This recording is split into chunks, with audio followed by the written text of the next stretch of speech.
Maurice, Moshe ben Marie Myriam, Refoua Shlema, Bisrout Rabbeinu Akadosh. Esther Batlea, Refoua Shlema, Bisrout Rabbeinu Akadosh. Tov Bezrat Hashem. On va commencer, Bezrat Hashem, à expliquer les après-midi, vers 1h de l'après-midi, tous les dimanches et les jeudis, les mitzvot maasiot de Pessah qu'on fait, Bezrat Hashem, les chvot Pessah. Et vers 4h, Bezrat Hashem, on va étudier la Haggadah de Pessah dedans, d'après Rabbeinu Akadosh, des très très beaux chidushim. Mais pour qu'on puisse être un petit peu dans le Inyan, donc on va essayer d'expliquer un petit peu les mitzvot qu'on fait pendant Pessah, à quoi ils sont racinés les mitzvot. La première mitzvah, la plus importante déjà de Pessah, que tout commence par ça, c'est l'abdikat hametz. Or l'arba asar, botkin et hametz leor haner. C'est la première Mishnah dans Masechet Psachim. La première Mishnah, c'est Or l'arba asar, c'est-à-dire le soir du 14e Nissan. Cette année, ça va être Bezrat Hashem jeudi soir. Donc il y a la première mitzvah, c'est de chercher le chametz avec une bougie dans toute la maison, bachorim ou bazdakim, dans les trous et dans les fissures, pour essayer de voir s'il y a du chametz. Maintenant, cette bdika, elle est obligée d'être faite avec une bougie, pas avec un panas, pas avec une pile, sauf pour la voiture ou les endroits où c'est dangereux. Mais en général, en gros, dans la maison, dans les endroits simples, la bdika, c'est-à-dire la recherche, se fait avec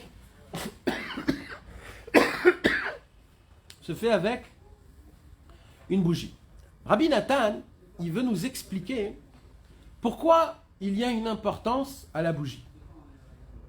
Apparemment aujourd'hui, avec la modernisation de ce monde, de chercher avec une bougie, c'est un petit peu parasite. C'est un peu ancien. Et qui te dit qu'avec une bougie, je vais trouver s'il manque du chametz dans la maison? Je crois qu'avec les piles qu'il y a aujourd'hui, des fluorescentes et aujourd'hui, tu peux voir 1000 fois mieux avec une lumière qui est faite avec une pile qu'avec une bougie. Et apparemment, pourquoi on fait avec une pile? La Gemara, elle nous dit, et c'est comme ça que ça a été écrit dans le Shulchan Aruch, c'est parce que de chercher quelque chose, ça se fait bien avec la lumière du feu. Comme ça, la Gemara, elle dit. Ça veut dire que c'est pas un minag, c'est pas juste c'est parce que c'est l'outil le meilleur pour trouver même des petites miettes de chametz, c'est pour cela qu'on utilise la lumière de la bougie. Et apparemment, c'est une grande question. C'est qu'aujourd'hui, on ne le voit pas mamash comme c'est. Alors c'est pour cela que Rabbi Nathan, il va nous expliquer la raison pour laquelle on doit chercher le chametz, une dafka avec une bougie. Mais maintenant, plus que ça, là, ce qu'on va étudier, Bezrat Hashem, c'est la raison spirituelle, la raison profonde de toute l'abdika du chametz du soir.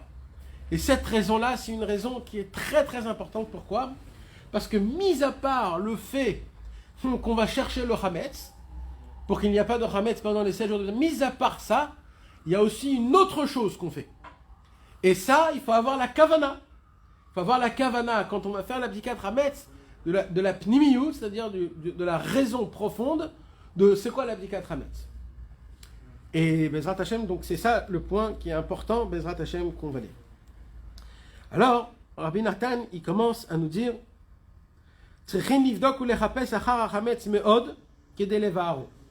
donc, l'ordonnement qu'Akadosh Baruch Hu nous donne, c'est que c'est vrai que les femmes et les hommes, ils nettoient la maison tout pendant 1 mois, 2 mois, et pour ne pas avoir de chametz. Mais en vérité, il faut savoir que même si on a bien lavé la maison et on a tout comme il faut, on a cherché le chametz, etc., et qu'on est sûr et certain qu'il n'y a pas de chametz nulle part, ça ne s'appelle pas l'abdikat chametz. L'abdikat chametz, c'est mamash. Ce que nous on doit faire, c'est de chercher mamash dans les endroits où même quand on lave, il pourrait avoir là-bas quand même un petit truc. Et comment on fait la recherche? On l'a fait avec une bougie. Et ça, c'est, que moi j'aime Raboten ou Zichronan Livracha, c'est les Chachamim qui nous ont appris dans la Gemara, au tout début de Masechet Psachim, que la recherche se fait que par la bougie. Et on apprend ça, écoutez bien, Veivi ou Mikra, ils ont ramené un pasouk dans les proverbes, comme ça les Chachamim ils nous ont appris. C'est quoi le pasouk qui ramène? Écoutez bien. Ner Hashem nishmat adam, chofes kol chadre baten.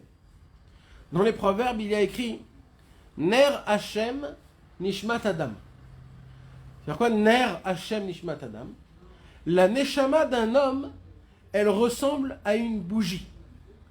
Et qu'avec cette bougie, c'est-à-dire la neshama, on peut arriver dans les endroits les plus lointains du corps humain. C'est-à-dire que la lumière qu'elle dégage, notre neshama, c'est une lumière qui est grande, comme si tu allumes une bougie, et que tu voulais chercher quelque chose de la même manière que quand tu vas chercher quelque chose, tu dois allumer une bougie pour chercher. De la même façon, la neshama d'un homme, elle arrive à éclaircir tout le corps humain, dans la spiritualité bien sûr, même dans les endroits les plus lointains de la neshama du corps humain. Comme dans le passouk il y a écrit ner, c'est-à-dire bougie. Et il y a aussi écrit le nom chofesh, c'est-à-dire le nom les chapes. Alors les chachamim ils ont dit, comme il y a dans le même passouk le mot bougie et chercher, de là on apprend que comment on cherche avec une bougie.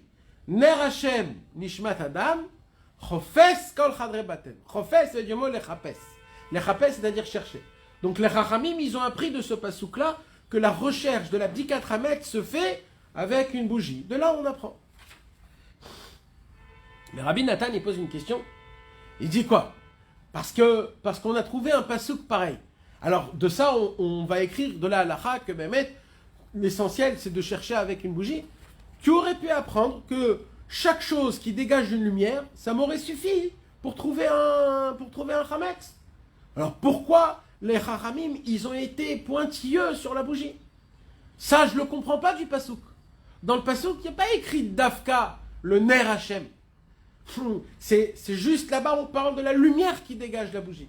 Donc on pourrait dire la même chose, que tout ce qui dégage une lumière, avec ça tu peux chercher le chametz. Mais apparemment les chachamim ils sont restés pointilleux sur la bougie, et qu'avec la bougie on peut chercher le chametz. Et de là Rabbi Nathan il découvre qu'en vérité ce n'est pas pour rien. Ce n'est pas pour rien que l'Agmara elle rapporte ce parsouk, ce n'est pas pour rien que d'Afka on utilise la bougie. Alors Rabbi Nathan nous envoie dans une Torah du Likutei Moharan. Dans cette Torah, c'est une Torah très, très connue, c'est la Torah des pertes, les Avedot. Rabbi Nachman a dévoilé une Torah énorme, la Torah 188, si je ne me trompe pas, Kouf Peret.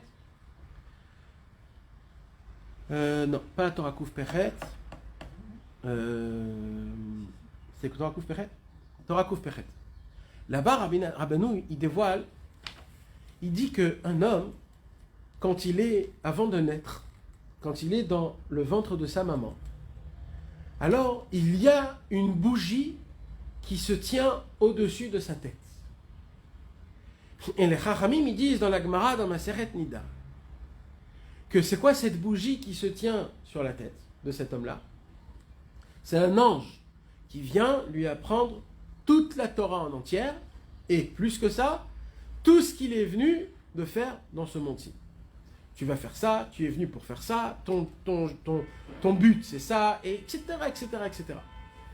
À la fin des 9 mois, cet ange-là, il attrape ce bébé, et il dit, jure-moi au nom d'Hachem, que tu vas appliquer Torah au mitzvot, et que tu vas faire la chose dont lequel tu es venu dans ce monde-ci. Et il y a écrit que le bébé, il ne peut pas sortir du ventre, tant qu'il ne jure pas.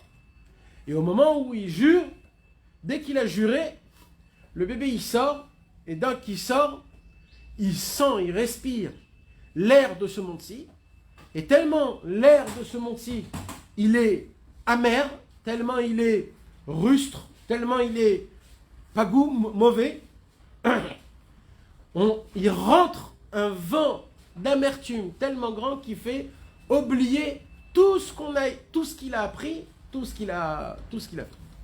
Et c'est comme ça qu'on oublie tout ce que le malach il nous a dit de faire. Maintenant, en fonction de chacun de la chose il est venu pour faire, du tahlit de chacun qu'il est venu dans ce monde-ci, Akadosh Baruch Hu lui donne des traits de caractère qui vont l'aider à faire ce qu'il est venu faire dans ce monde-ci. Un exemple. Un homme qui est venu dans ce monde-ci pour être un leader, on va dire. Alors Akadosh Baruch Hu lui donne des qualités en fonction de ça. Il lui donne de la confiance en soi, il lui donne tout ce qu'il faut pour être un leader. Un homme qui est venu pour être un comptable. Un exemple. Hein. Alors Akadosh Baruch Hu lui donne une sorte de facilité dans sa tête avec les numéros, avec les calculs, avec les choses, et ainsi de suite. Chacun, il a tous les traits de caractère qu'il a besoin pour appliquer le but dans lequel il est venu dans ce monde-ci. Mais maintenant, il y a un problème. C'est quoi le problème? Le problème, c'est que quand un homme, chas v'shalom, il faute des fautes, et surtout, on parle des fautes de tout en général, mais surtout les fautes du Pgam Abrit. Les fautes quand chas v'shalom, quelqu'un, il endommage son Brit Kodesh. Alors, il perd petit à petit les qualités qu'Akadosh Baruch Hu lui a données. Il les perd. Et ça s'appelle des pertes. Un homme, quand il est né, normalement, les enfants, ils sont tous des pshutim et des tmimim. Les enfants, ils sont tous très simples. Les enfants, ils rigolent de rien, ils pleurent de rien, ils sont contents de rien, ils sont contents quand ils voient leurs parents. Les enfants, ils ont une simplicité qui est énorme. En fur et à mesure de notre vie, plus on grandit, plus on perd cette simplicité. Et ainsi de suite.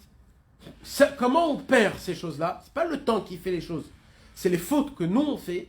C'est le fait qu'on essaye, chas v'shalom, qu'on tombe dans le Pgam Abrit, qu'on tombe dans plein d'autres avérotes, qui fait qu'à chaque fois que je tombe dans certaines avérotes, ça me fait faire perdre mes qualités, mes bonnes qualités que j'ai. Maintenant, le problème, c'est quoi? C'est que quand je perds ces qualités-là, je ne peux plus faire la chose dans laquelle je suis venu dans ce monde-ci. Donc je suis pris en piège, en prison, dans ce monde-ci, où je ne peux pas appliquer et faire ce que je devais faire, parce que je n'ai pas les traits de caractère que j'ai besoin. Pourquoi je ne les ai pas? Parce que malheureusement, je les ai perdus à cause de mes fautes. Il dit, ah ben non, mais il y a pire que ça. C'est quoi? C'est que des fois, tu fais tellement de fautes, que mis à part les traits de caractère, tu oublies des choses qui sont essentielles. Tu perds des choses qui sont très importantes à part tes traits de caractère. Quand tu oublies des choses qui sont vitales à ta vie. La volonté de vouloir prier, la émouna que tu as envers Hachem, l'étude de la Torah, ça s'appelle aussi une perte quand tu oublies la Torah. Chaque chose, c'est une perte qui fait en sorte que ça te met dans un vrai problème. Et là, il dit Rabbeinu, et là, c'est un grave problème. Pourquoi? Parce que tu ne sais plus quoi faire, tu ne sais plus comment faire. Même si on te dit que tu es venu dans ce monde-ci pour ça ou pour ça ou pour ça, tu n'as pas les capacités de pouvoir les faire. Pourquoi? Parce que tu as perdu des pertes. Et ces pertes-là, c'est des choses qui sont importantes pour toi, qui t'appartiennent à toi. Alors comment on fait alors? Alors il dit Rabbi Nachman, les tzadikim, eux, ils sont mitavim, comment on dit? Ils aiment, passionnés. Ils sont passionnés, les tzadikim. Ils sont mamash passionnés, parce que même les tzadikim, ils ont des pertes. Ah bon? Quelles pertes les tzadikim ils peuvent avoir? Alors Rabbi Nachman, il dit, puisqu'un homme normal, il n'est pas à la recherche de ses pertes, donc c'est des pertes qui sont perdues, comme on dit en hébreu, chez Aveda, chez Enla Ofrin. C'est une perte que personne ne va la réclamer. Alors, le tzaddik, lui, comme il voit des pertes qui n'ont pas de réclamation, eux, ils sont à la recherche de ces pertes, et c'est ça leur ta'ava, c'est leur envie. Ces mamash, ils adorent ça. Pourquoi? Parce que si personne les réclame, moi je les veux. Je veux de la tmimou, de la pshitou, de la simcha, de la Torah, je veux. C'est comme dans la Gemara, dans Elu Mitziot, dans Bava Mitziya, là-bas on apprend Elu Mitziot shelo ve Elu chayav le'achriz. C'est quoi les pertes qu'un homme il peut trouver et les prendre? Alors la Gemara, elle nous dit là-bas, Quand un homme il a perdu une perte dehors, d'accord, et qu'il n'y a pas de simanim, c'est-à-dire qu'il n'y a pas de signe distinctif pour savoir à qui elle appartient. Alors c'est quoi la halakha, mes amis? Vous savez c'est quoi la halakha? Si je trouve une perte pareille, si je trouve, je peux la prendre, ça m'appartient sans aucun problème. Pourquoi? Parce qu'il n'y a pas de simanim, il n'y a pas de signe distinctif. Par contre, si je trouve quelque chose, je trouve par exemple un téléphone. Je ne peux pas l'ouvrir le téléphone, mais il y a un signe distinctif, il est un petit peu rayé, il a un petit peu, il y a une couleur comme ça, une couleur comme ça. Donc celui qui l'a perdu, il peut le réclamer à travers des signes distinctifs. Alors là, la elle nous dit, tu dois prendre cette perte. C'est pas si tu veux, tu prends, si tu veux pas, tu prends pas. Tu es obligé de prendre la perte. Il y a une mitzvah ta'aseh de Oraita dans la Torah, l'oli talem. C'est-à-dire quoi l'oli talem? On n'a pas le droit de détourner la vision quand tu vois une perte d'un juif. C'est une interdiction. C'est très important de prendre des pertes. C'est une des raisons pour laquelle les tzadikim, ils sont obligés de prendre nos pertes. Pourquoi? Parce qu'il y a un issour, l'italem, il n'a pas le droit de détourner l'œil. Donc le tzadik, comme il voit qu'il y a des pertes, donc il est obligé de les prendre en lui. Et le tzadik, sa ta'ava, lui, c'est quoi? C'est de chercher, de creuser encore et encore pour essayer de trouver encore plus des pertes et des pertes, de peur qu'un jour, un homme vienne le réclamer. Donc là, la Ra, elle nous dit que quand un homme, il a pris une perte, il doit mettre des feuilles partout, des affiches, en disant ce que j'ai trouvé. Il doit attendre. Et pendant 30 jours, il ne peut pas l'utiliser. Mais s'il n'y a personne qui vient le réclamer, il doit le mettre à côté de chez lui, dans son armoire, jusqu'à qu'Eliaonavi viendra, quand Machar viendra, et là, il devrait le rendre. Mais maintenant, il y a une question. Un homme il a trouvé une perte. Alors la question est, est-ce que je peux l'utiliser s'il n'y a pas de simanim ou pas? Est-ce que je peux l'utiliser? Je trouve par exemple, je trouve un stylo simple, un stylo où il n'y a pas de siman spécial. Il n'est pas très très cher, mais il est quand même important. Est-ce que je peux utiliser ce stylo après un certain temps où j'ai vu que personne n'est venu le réclamer? C'est une question. Alors sur ça, il y a une très grande marloquette entre Abaye et Rava. Très grande marloquette. Et Are Elou Shelo, Olo Are Elou Shelo. Est-ce qu'un homme qui l'a trouvé une perte qui est importante mais qui n'a pas de simanim, après un certain temps, est-ce qu'il peut l'utiliser, ça lui appartient ou pas? Alors, la Gemara, elle dit Yehush midat, ave Yehush o la ave Yehush. Ça veut dire quoi? Alors écoutez bien parce que c'est très très très important. Là, vous croyez que je vous parle juste d'Alachot, mais en vérité c'est beaucoup plus profond que ça. Là on parle de quoi? La Gemara, elle nous dit tout dépend du propriétaire. Est-ce que le propriétaire il a fait Yehush ou le propriétaire n'a pas fait Yehush? C'est quoi Yehush? Yehush, c'est quand un homme, il cherche comme ça, il dit « Oh, il est monté, mon stylo. » Et là, il voit comme ça que son stylo, il est tombé. S'il est chez lui à la maison et qu'il a perdu son stylo à la maison, il fait Yehush ou il fait pas Yehush? Il fait pas Yehush. Pourquoi? Parce que c'est à la maison. Mais maintenant, un homme qui est en voyage, d'accord? Il est en voyage pour aller en Amérique. Il est monté dans l'avion avec le stylo. Et quand il descend à l'aéroport pour signer les papiers pour rentrer, il voit qu'il n'a plus de stylo. Donc il s'est dit, c'est où que je l'ai perdu? Dans l'avion. Et comme on ne peut plus retourner dans l'avion, il fait Yehush ou il ne fait pas Yehush? Il fait Yehush. Parce qu'il se dit, ça y est, c'est terminé, je ne pourrai plus jamais retrouver. Alors la Gemara, elle dit, s'il fait Yehush, et que moi maintenant je viens et je trouve le stylo, il est à moi ou il n'est pas à moi? Alors, c'est certain que s'il a fait Yehush, c'est à moi. Parce qu'il a fait Yehush. C'est terminé. Il a désespéré. Il ne croit pas qu'il va retrouver. Donc c'est devenu Efker. Donc je peux le retrouver. Mais maintenant la question c'est, s'il ne sait pas qu'il a perdu le stylo, il ne sait pas encore qu'il a perdu les stylos, et moi, pendant ce temps-là, je trouve le stylo. Là, c'est la grande question. Sur ça, il y a une très grande marloquette entre Abaye et Rava. Yehush midat ave Yehush, ola ave Yehush. Quand un homme, il a perdu une perte. Et c'est sûr que au moment où il va voir qu'il a perdu, c'est sûr qu'il va faire Yehush. C'est sûr. Mais il n'a pas fait encore Yehush. Ça lui appartient ou ça lui appartient pas? Alors maintenant, mes amis, vous croyez tout ça que c'est juste des petites halakhot, mais en vérité, il se cache derrière une leçon très grande que Rabbi Nathan il dévoile. Très, très, très grande.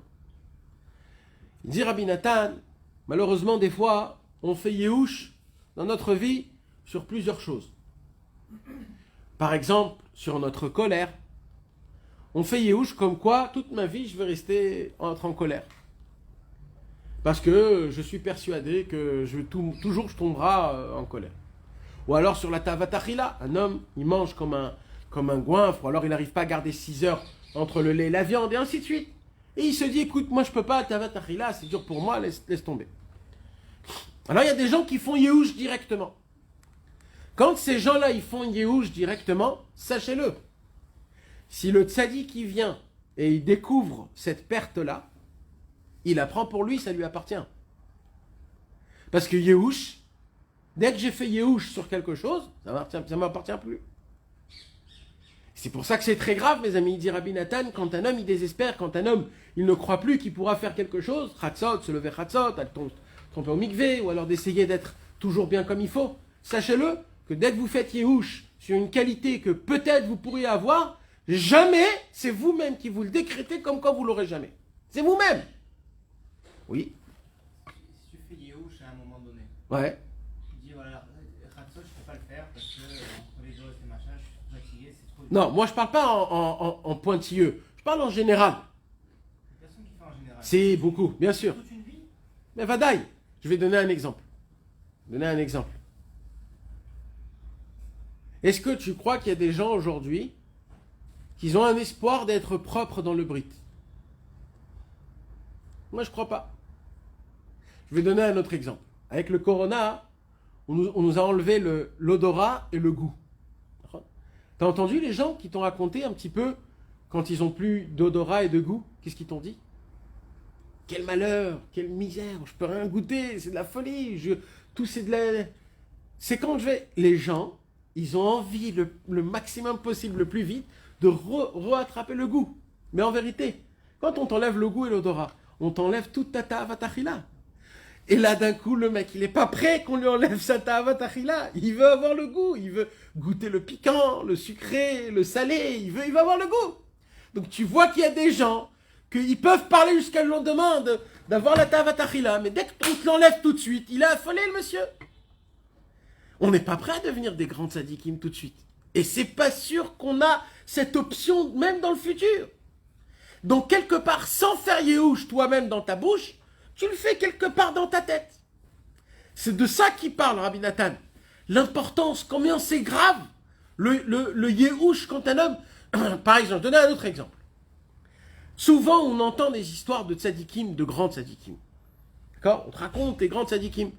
Et tu vois que c'est des grands tzadikim qui font des grandes choses dans ta tête. Tu te dis, moi, jamais de ma vie, ça pourrait m'arriver un truc pareil. Pourquoi? Parce que je suis pas un grand comme lui. Jamais j'ai grandi dans ces... Je pourrais jamais arriver à ce que lui, il est arrivé. Donc, quelque part, quand tu entends une histoire d'un tzaddik qui est très grand, tu fais Yehush de devenir comme lui. Tu n'as même pas la volonté de devenir comme lui. Mais ça, c'est un réel problème, mes frères. Parce que quand tu fais Yehush, alors le tzaddik, après, quand il vient, il le prend. Il peut le prendre et le donner à quelqu'un d'autre. C'est quelque chose qui t'appartient à toi. À toi. Mais c'est très grave, mes amis, ce que je suis en train de vous dire. Parce que c'est comme si ça te revient de l'argent. Une somme d'argent te revient. Et comme tu l'as laissé, je sais pas où, dans ton bureau, quelqu'un d'autre est venu, a pris ta somme d'argent qui t'appartient, l'a donnée à quelqu'un d'autre. Oh, c'est à moi. Tu l'as pas réclamé. T'as fait Yehush. Tu t'en foutais. C'est plus à toi. C'est la halakha, mes frères. C'est comme ça que c'est écrit dans la halakha. J'y arriverai jamais, quoi. Il faut jamais dire ça. J'y J'arriverai jamais, ça veut dire ça veut dire. Ouais, d'une certaine façon, mais même dans ta tête, ça veut dire même de le dire dans ta tête. Déjà dans la bouche, c'est déjà très fort. Mais tu sais combien de fois on le dit dans sa tête, ça? Dans sa tête. On se le dit tellement de fois. Maintenant, on te prend... Maintenant, ça c'est sur des choses que tu fais. Mais ce que tu sais pas, hein, c'est que des fois on dit, je suis un nerveux, moi. Il y a des gens qui disent ça. Dès qu'ils disent ça, à ce moment-là même, ils ont fait Yehush d'être un homme normal. Parce qu'il s'est déclaré comme un homme nerveux. Un homme qui est, on va dire, pas fort. Pas fort d'esprit, je me laisse tenter, etc. Quand il dit ça dans sa bouche, moi je suis un mec... à ce moment-là, il fait Yehush d'être un homme normal. Il se met dans une catégorie. Il se le signe lui-même. C'est-à-dire, c'est personne. C'est pas Hachem, c'est rien. C'est lui-même le seul fautif. Il peut pas accuser personne, là. Quand une femme, elle dit quelque chose, des fois, c'est pire. Quand un homme, chas v'shalom, il crie sur quelqu'un. Il dit sur quelqu'un, ouais, tu m'as fait comme ça. Un patron qui dit sur un employé, pourquoi t'es comme ça, et t'es comme ça, et t'es comme ça, et t'es comme ça. Si l'employé, il baisse la tête et dit, bah ouais, je suis comme ça, qu'est-ce que tu veux que je fasse? Là, le patron, il a pris la qualité de l'employé, il a jeté par terre, il a fait en sorte que cet homme-là, jamais il pourra se remettre debout. Il ne doit pas faire Idom Vishtok. Si c'est pour Idom Veishtok, oui. Mais s'il l'accepte, s'il se dit oui, Nachon, et il fait Yehush, et il accepte la chose, Idom Veishtok, c'est de recevoir l'insulte et de se taire. Et de ne pas avoir une rancune, mais d'accepter ce qu'on est en train de te dire sur toi, sur tes valeurs que tu ne vaux pas, ça c'est très grave. Maintenant, ça peut se passer, mes amis, entre un homme et une femme. Très souvent. Très souvent. Après, on crie pourquoi nos femmes, ils sont comme ça et comme ça et comme ça. Tu sais pourquoi ta femme, elle est comme ça et comme ça? C'est parce que toi, tu te conduis de tel, et c'est toi qui as fait de ta femme comme ça. Si elle aurait un mari qui aurait vu combien sa femme, c'est une reine, et combien elle a des bonnes qualités, même si elle fait des choses pas bien, mais au moins il aurait fait faire sortir. En fin de compte, elle aurait cru dans le bien en elle, et là, elle aurait fait un kinyan dans quelque chose qui ne lui appartient pas. C'est un chidouche qui est énorme. Et malheureusement, c'est nous-mêmes, et pareil pour nos enfants, mes amis. Quand nos enfants, ils nous ramènent des mauvaises notes, ou alors qu'ils font des bêtises, et qu'on leur dit, et en plus, ça nous arrive énormément, on est très juge, je sais pas comment on dit. On est des gens qu'on n'arrête pas de mettre des étiquettes à nos enfants. Sur ça, il est comme ça, lui, il est comme ça, mais arrête d'être comme ça, arrête d'être comme ça. En fait, on incruste en eux ce que nous, on dit à nos enfants. Ça veut dire qu'il fait Yehush, l'enfant, de ne pas être un bon enfant à cause de son papa qui lui dit la même chose. Ou la maman. Et pareil pour nos frères, nos sœurs, nos parents, et ainsi de suite. Ça s'appelle, il dit Rabbeinu, en général, des avédot, des pertes. Dans les pertes, il y a aussi les pertes de Zivoug, par exemple. Parce qu'une des choses qu'on appelle une metsia, c'est quoi? Une trouvaille, c'est quoi? C'est une femme. Pourquoi? Parce qu'au début de la création du monde, l'homme et la femme, ils étaient un. Mais quand on est descendu dans ce monde, l'homme et la femme se sont séparés. Donc, si l'homme et la femme se sont séparés, ça s'appelle une perte.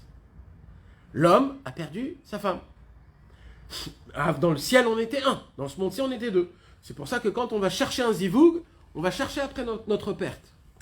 C'est pour ça qu'il y a des gens qui ont plus de difficultés à trouver un zivoug et des gens qui sont moins de difficultés. Il y en a qui se marient, mais qui doivent divorcer. Il y en a qui se marient, mais qui n'ont pas une vie de couple, une vie qui est un peu difficile. C'est toujours ce même point des pertes. On perd nos pertes. Je peux vous faire une liste énormément longue à combien nos pertes nous touchent à chaque heure de notre vie. Mamache, hein, mes amis. Chaque heure de notre vie, c'est mis dans notre histoire. Chaque heure. En fait, tu dis que la base, c'est la parole. Pas que la parole. Alors, Il y a non. dans ta tête quand tu penses. Mais- Non, ça, c'est encore plus. Oui, il y a. Moi, je dis que 90% des pertes, c'est dans notre tête. 90% de nos pertes. Dans la bouche, elle est tellement puissante que quand tu dis l'inverse après, tu peux récupérer. Parce que la parole, elle est très forte. Mais la pensée, non. Parce qu'une pensée, c'est une pensée. Quand tu y penses à quelque chose, chas v'shalom, tu changes de côté.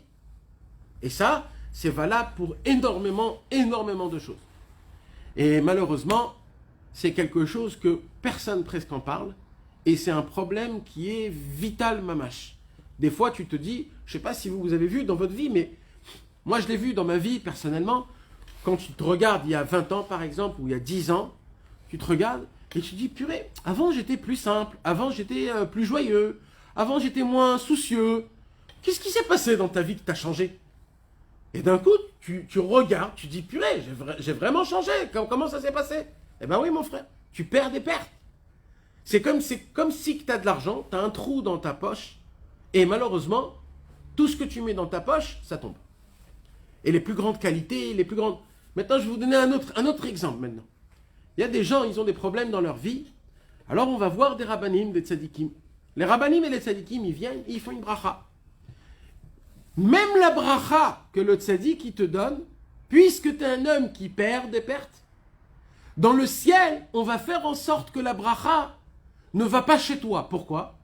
Parce que dans le ciel, on voit que cet homme-là, il perd des pertes. Donc, à quoi ça sert de lui donner une bracha à cet homme-là? Puisqu'il va la perdre juste en sortant. Donc, même les brachot qu'il reçoit des tzadikim, même les ségoulottes qu'il essaye de faire, on lui donne pas. Donc, le mec, il n'y a rien. Mamash, c'est une charouria, on dit en hébreu. C'est un truc de fou. Tu comprends pas. Tu dis, je suis allé là, j'ai fait ça. Y a pas... Comment ça se fait? Ça s'appelle les pertes. Parce qu'on fait des fautes, mes amis. Et les plus grandes pertes, sur quoi on dit le mot perte en hébreu? Aveda, surtout, sur quoi? Sur les gouttes. Les gouttes du Bgam Abrit. C'est une perte, ça s'appelle une perte. Parce que des fois, tu peux les perdre sans le savoir. Ça peut être dans la nuit, ça peut être... C'est des choses que... Et ça, chaque perte, c'est une perte mamache dans ta vie, dans ta simcha. Alors, comment on fait? Alors, Rabbi Nachman, il dit, Hachem ne nous a pas laissé tomber. Qu'est-ce qu'il a fait, Hachem? Comme il y a une mitzvah, Asur Leitalem, il y a une mitzvah Tasedoraita, de ne pas détourner l'œil d'une perte de ton ami. Alors, le tzaddik, qu'est-ce qu'il dit? Maintenant, dans la Torah, il y a écrit, et sur quoi surtout ça a été dit de ne pas détourner la perte de ton ami? Sur quoi surtout? Quand un ami, il perd une perte sans qu'il sache qu'il a perdu une perte. Alors là, encore plus, il y a une mitzvah d'aller prendre cette perte pour lui rendre. Donc les tzadikim, eux, ils sont à la recherche au trésor. Ils cherchent Dieu, ils cherchent des perceptions, ils cherchent des lumières, ils cherchent Hachem, tout ce qu'ils peuvent trouver, pour eux, c'est un cadeau. Les tzadikim, eux, tout leur travail, ils ont une pelle dans leurs mains, et eux, ils creusent toute leur vie dans le ciel, ils creusent. Pourquoi? À la recherche de trésors. C'est quoi les trésors? Les pertes que le Ham Israël y perd. Entre parenthèses, mes amis, il y avait un très grand tzaddik qui s'appelait le Rabbi Itzikel de Pchevorsk, à Anvers. Et tout de suite après la Shoah, au lieu d'aller, il est allé, pas à Anvers, il est allé en France, à Paris. Il a habité là-bas. Et à l'époque, juste après la Shoah, il n'y avait rien de juif à cette époque-là. Rien. Et c'était un admour, un très grand. Alors on lui a dit, qu'est-ce que tu fais à Paris? Qu'est-ce que tu fous à Paris? Vous savez, à l'époque, il n'y avait pas de vin, pas de lait, pas de viande cachère. Il n'y avait rien du tout. Pour manger, il n'y avait rien. Il n'y avait pas de cacheroute. Il y avait rien. Pour manger, pour vivre, il fallait tout faire toi-même. Il n'y avait pas de mikvé, il n'y avait rien du tout. Alors on lui a dit, pourquoi tu restes ici à Paris? Qu'est-ce qu'il y a? Qu'est-ce que tu fais ici à Paris? Il dit, je ramasse ce que les Juifs ont laissé tomber. Comme ça, il a dit. Je suis là pour ramasser ce que les Juifs ici, ils ont tout laissé. Et après quelques temps, il est parti habiter à Anvers. Jusqu'à aujourd'hui. Après, il y a eu son fils, son petit-fils, etc., etc. Donc vous voyez, mes amis, qu'il y a des choses, mamash, qui sont mamash là, et c'est des pertes qui sont énormes. Alors, comment on fait? Alors il dit, Rabbi Nachman, Baruch Hashem, donc il y a les tzadikim, et toutes les pertes. Alors, chaque tzadik, il peut prendre les pertes que ceux qui lui appartiennent de sa neshama. Ça veut dire quoi?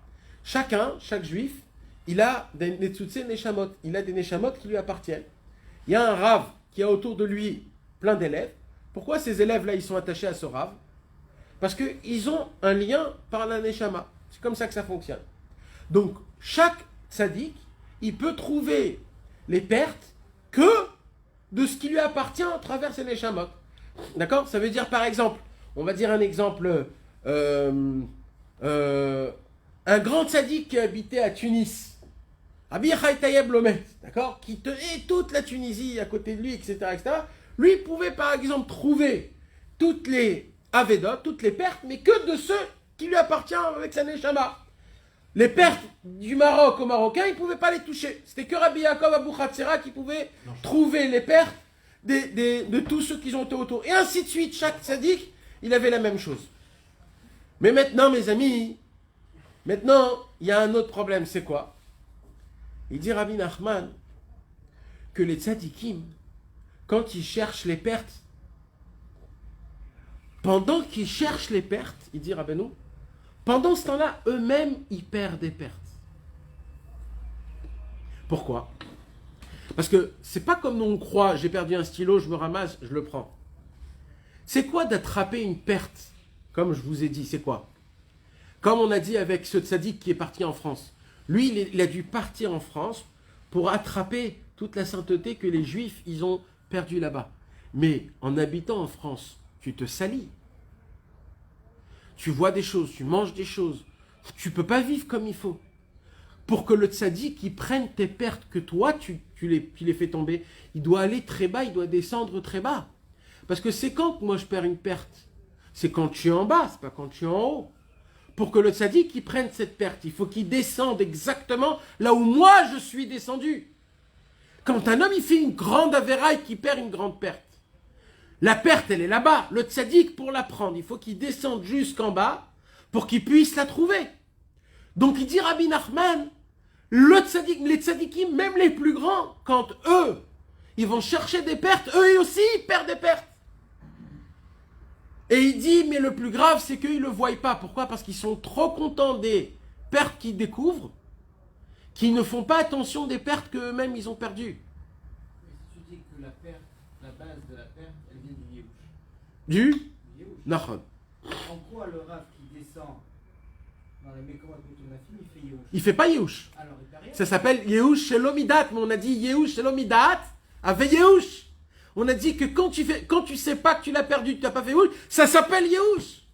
Yehush Shelomidat, quand tu as perdu une perte sans savoir que tu l'as perdu, cette perte, ça s'appelle un Yehush, d'une certaine façon. Et alors, il n'y a aucun contrôle alors? Non, alors, si, il y a un contrôle.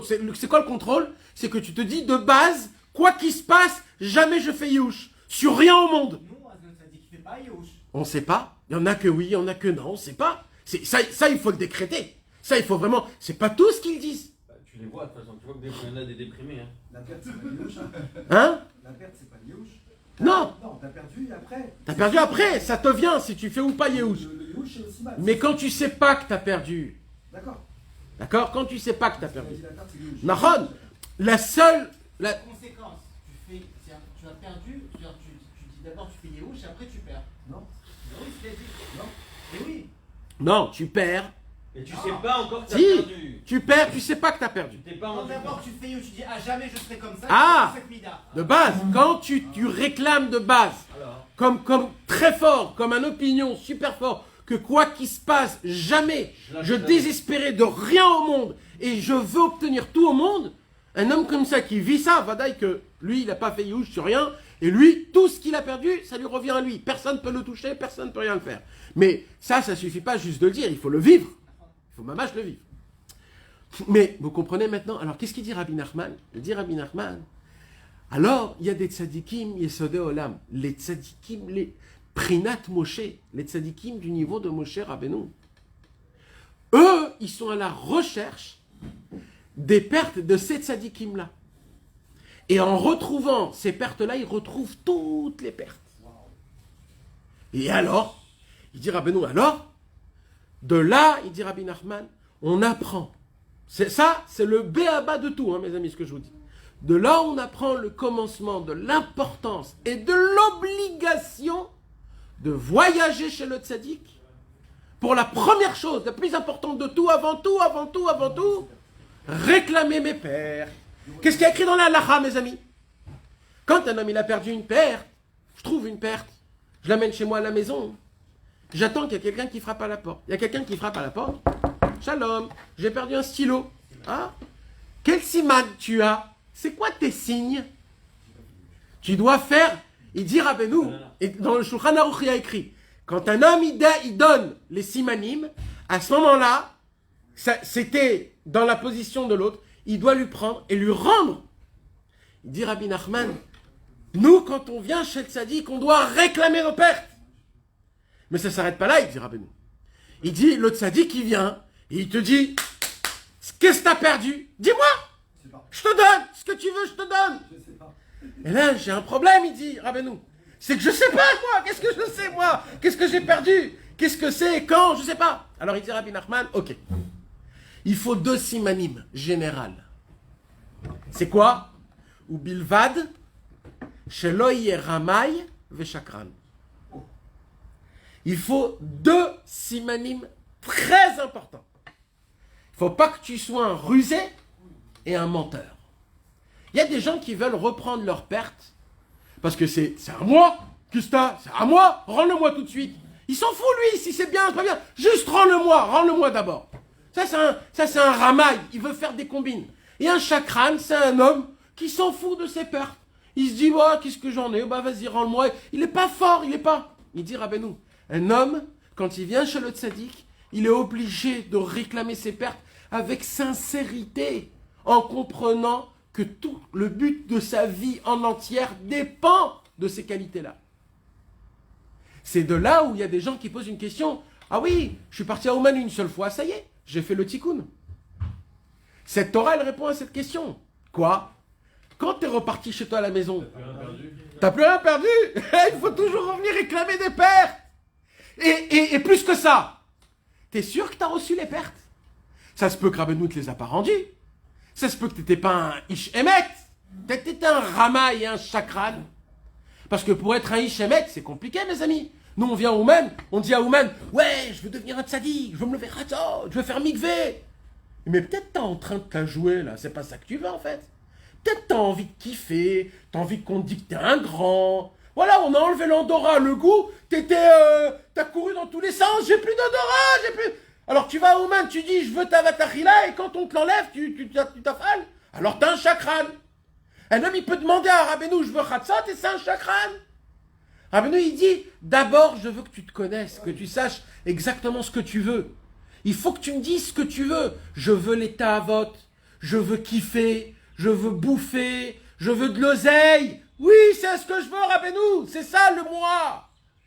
Ah, t'es pas un Rama et un chakran. J'ai compris. Là, tu me parles autrement. C'est très dur, hein, mes amis. Ne croyez pas que c'est facile. Hein. Et en plus, je veux ça, je veux ça. Et en plus, je veux ça et ça. Non, mais mes amis, c'est très. Vous croyez que c'est. Même dans l'île des doutes, on parle des fois 1 heure, tout comme il faut. Mais tout ce que t'as dit, t'as fait des bêtises, t'as rien dit. Il fallait que tu te tais, ça serait mieux. Des fois, on rentre dans un film où on se croit quelque chose. Mais sois qui tu es réellement. Admets qui tu es, Béhémet. C'est quoi qui me fait parler? C'est les bagnoles, c'est la bouffe, c'est ça qui me donne de la pétillant dans ma vie. Et moi, je me fais un vice. Ça aussi, ça s'appelle des pertes. J'ai perdu qui je suis réellement. Donc, on voit que même d'aller chez le tzaddik et de demander des pertes, même ça, c'est un problème. Il vient Rabbeinu Akadosh, Rabbi Nathan mi Breslev. Et il dit, vous voulez savoir le sod de l'abdikat Hametz? Je vais vous le dire, le sod de l'abdikat Hametz. Pourquoi il faut prendre une bougie? Il dit, tu sais, c'est quoi la bougie? En vérité, quand tu allumes la bougie de Bdikat Hametz, c'est pas une bougie stam que tu allumes. Là, à ce moment-là même, tu allumes ta neshama. Il dit, au moment où tu vas allumer le briquet, tu vas allumer la bougie. À ce moment-là même, comme jamais dans toute l'année, ta neshama, elle va brûler. Elle va devenir une lumière. Et tu sais pourquoi? Parce que là, ta neshama, elle va dire, Tov, on va faire le bilan de cette année.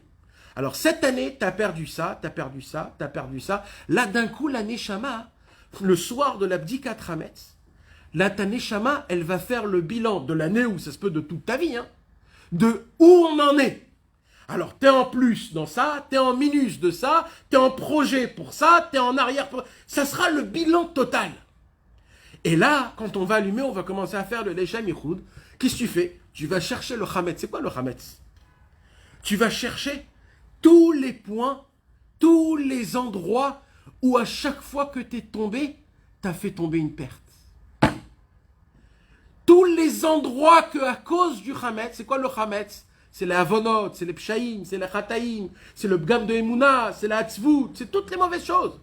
En fait, quand tu vas aller chercher dans ta maison les 10 petits pains que tu as un peu éparpillés partout, en fait, tu vas pas être après la recherche des petits pains. Tu vas être après la recherche de tes pertes à toi.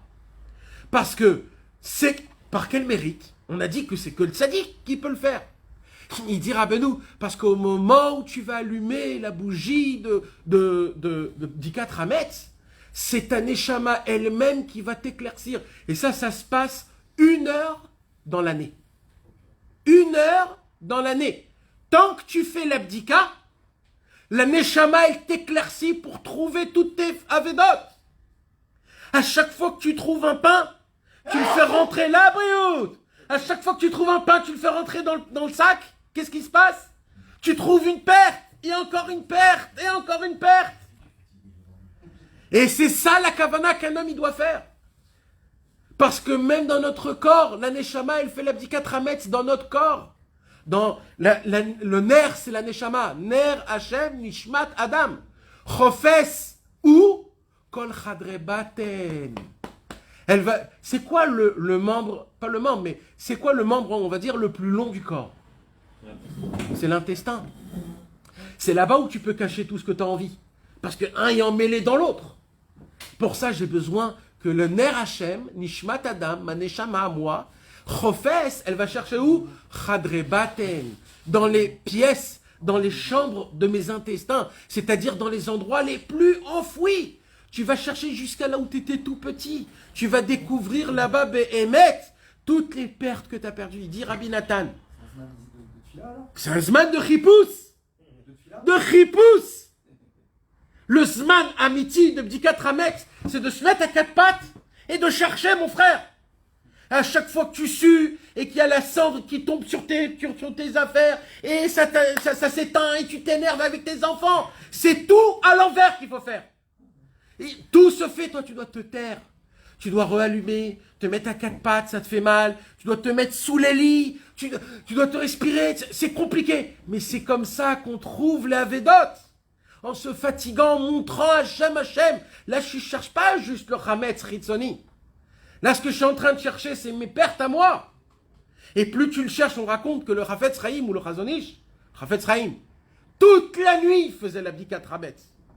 À chaque comment on dit là, les rayures des carrelages. Tous les joints, il les regardait. Tous les joints. Alors nous, on n'a pas cette force. Mais on doit le faire. Et on doit dire aux enfants, les enfants, on va chercher nos pertes. Venez, on cherche tous. Et tous ensemble, on est là à 4 pattes et on cherche. Et en fait, notre tête, elle est où? Les Avedot, Ribono Shel Olam, le Tzadik Haemet, je veux mes Avedot, comme par hasard, Pessah, Gimatria, Nachman. C'est la fête de Rabbeinu, parce que Rabbeinu, il a en lui toutes les pertes. Il est né le Aleph Nissan, le mois de Pessah, le mois de la pureté, le mois où on saute toutes les fautes. Asher Passach al Bate et Mitzrayim. Rabbeinu nous apprend à sauter les Daleg. Comment on dit les Daleg? Hein? Ouais, mais c'est plus un dilouk, ça veut dire... ouais, squeezer, ce que vous voulez. Non, c'est comme on saute les filles quand ils sautent comme ça. Ils squeeze, ouais. C'est de pouvoir sauter quand il y a des problèmes. Ignorer. Non, pas ignorer. Non, mais c'est un pas de Alex et ignorer. Alex, tu les as vus, c'est pas tu dire, t'as vu, t'avances. Non, Dis ce que tu vois. c'est nanarché. Tu sautes. On Mais- a compris, on sait c'est quoi les dialectes. Mais maintenant, par contre, ça c'est pour un homme qui cherche. Mais il y a par contre l'inverse, Chas Shalom. Il y a le passou qui dit ou beten rechaim tersar. Il y a des gens, des rechaim, que eux, beten rechaim, le ventre de rechaim, il est toujours manquant. Il n'y a pas besoin de faire des recherches. Ah, moi chez moi c'est très propre. Hein. Moi, Baruch Hashem, j'ai tout ce qu'il faut, bien comme il faut. Moi je fais mes 10 points, puis c'est tout. Ça, c'est des gens qui veulent regarder juste l'extérieur des choses. Vite, on le fait. Vite, je suis sorti des chovas. Vite, on fait les grillades parce que c'est le soir des grillades. Et après, on va dormir. Mais c'est pas ça. Le Icar et le Emet, la mytho, c'est quoi? C'est Chafes Kol Chadre Baten. Cherche au plus profond de ton ventre, de tes intestins, pour essayer de trouver peut-être, même là-bas, j'ai perdu une perte. Parce que, il faut se dire, c'est le soir, à Bdikat Hametz, hors les Arba Asar, c'est le soir où il faut dire Anilo Mevater Al-Shum Aveda. Comment on dit Mevater? Abandonné. Laissez tomber. Je ne laisse tomber aucune perte. Je fais pas Yehush sur rien du tout. Mais c'est que ce soir-là, mes amis. Parce que les autres soirs, on n'a pas cette force. Les autres soirs, on peut dire et peut parler. Mais le soir de Bdikat Hametz, on a cette puissance. C'est 1 heure dans l'année. 1 heure. 1 heure dans l'année qu'on a cette possibilité d'avoir. Mais il ne faut pas juste le dire stam. Il faut mettre ma mine. Je suis ma mine que je vais récupérer tout. Et tout m'appartient. Et je veux réclamer tout. Et je le dis. Hein? On peut faire vraiment Osman. Pourquoi Osman? Non. Non. Chacun quand... Avant de manger. Avant les grillades, bien sûr. Veze bechinat biyu chametz. Écoutez comment c'est beau. C'est quoi la bracha qu'on fait dans l'abdikat chametz, mes amis? On a dit qu'on étudie le sidour, nachon? Baruch ata Hashem, Elokeinu melech haolam, asher kideshanu bemitzvotav etzivanu, al biur chametz. Ça veut dire quoi, al biur chametz en français? Sur. Non. Sur la brûlure du chametz. Est-ce qu'on brûle le chametz le soir? Non. C'est le lendemain. C'est la trala.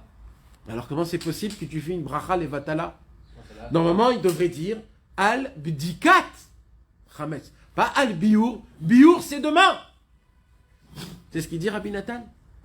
Il dit Rabbi Nathan, le fait de commencer à chercher, c'est la preuve que tu veux réclamer toutes tes preuves, et c'est la preuve que même si tu les as pas trouvées, ils sont à toi. Dès maintenant, déjà qu'on brûle pas le chametz, ça s'appelle que tu l'as brûlé. Rien que parce que tu fais l'acte. Comprenez comment c'est puissant? Parce que c'est une grande question. Comment tu fais biour si c'est demain? Il dit Rabbi Nathan, puisque tu as commencé à chercher, tu as fait le répousse, tu es ma'amine que tu vas tout récupérer. Pour toi, c'est comme si tu les as tout en toi. Tout le mal, tu l'as déjà tout brûlé, il ne reste plus rien. Même s'il est encore là, le mal. Le fait que tu fais le pas, que tu vas chercher, ça s'appelle biour chametz, tu l'as enlevé le mal, et le bien, tu le reprends. Ki ikar achipus ulevaer achametz yu asitra achara. Shemisham kol adov mimele yu nimtzaim kol avedot. Le fait qu'un homme il va à la recherche, même s'il ne trouve pas, le fait que tu cherches, tu vas le trouver. Mais le fait que tu es en recherche, c'est ça qui te rapproche vers la chose. Ki aikar להיות שב ואל תעשה כמו שהרגיל בפי אדוננו מורנו ורבנו ז"ל, שלא יהיה כרוך אחר תאוותיו הרעות, שמשם כל אבדות, ואז ממילא היו נמצאים כל אבדות. Donc un homme, il est conscient. Parce qu'il dit Rabbi Nathan, c'est quand qu'on perd une perte, mes amis? C'est quand qu'on perd une perte? Quand on enlève notre intention. On ne fait pas attention. Il dit Rabbeinu, puisque c'est ça l'essentiel des pertes, donc notre travail à nous, c'est quoi? C'est de tout le temps être attentif. Quand un homme il est attentif, c'est sûr qu'il ne perd pas des pertes. Même si Chas Shalom il perd une perte. Parce qu'il dit, Rabbeinu, c'est quoi de perdre une perte, Béhémet? C'est quand tu n'es pas attentif. Quand tu fais des choses comme ça. Quand un homme il est attentif, il ne peut pas perdre une perte. Même s'il perd une perte, parce qu'il y a des fois où je perds quelque chose et je le retrouve. Pas toutes les pertes, je ne les retrouve pas. Des fois, les clés de la voiture, tu peux les perdre, mais après tu les retrouves. Alors, il y a des pertes, des fois, que nous, on perd, mais on les retrouve. Ça, c'est quand un homme, il reste attentif. Je fais des fautes, je perds des pertes, Mais tout de suite, je les retrouve. Il dit, Rabbeinu, c'est où le problème?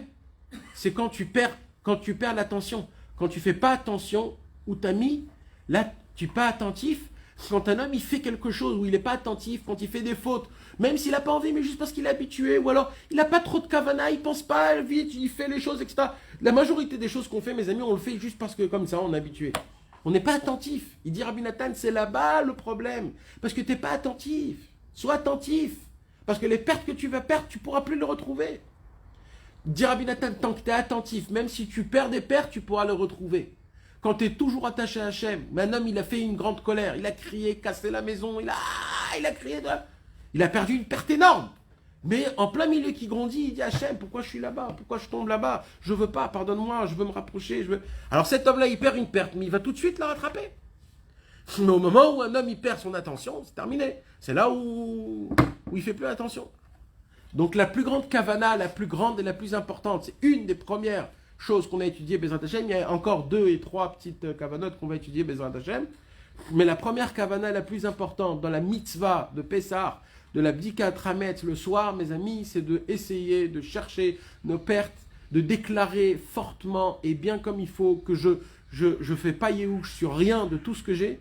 Et grâce à ça, Bezrat Hashem, Akadosh Baruch Hu va nous donner toutes les pertes qu'on a perdues grâce à la lumière. Et c'est pour ça qu'on doit allumer par une bougie. Pourquoi? Parce que l'essentiel bdika qu'on doit faire, c'est la neshama. Et la neshama, c'est la lumière émette. C'est-à-dire, c'est pour cela qu'on allume une bougie et pas une lampe. Pourquoi? Parce que pour faire montrer que l'essentiel recherche que je vais chercher, c'est pas juste le hametz, c'est toutes les pertes que j'ai perdues pendant toute ma vie, toutes les qualités, toutes les bonnes choses qu'Hachem m'a données. Et maintenant, je vais les récupérer, Bezrat Hashem. Amen.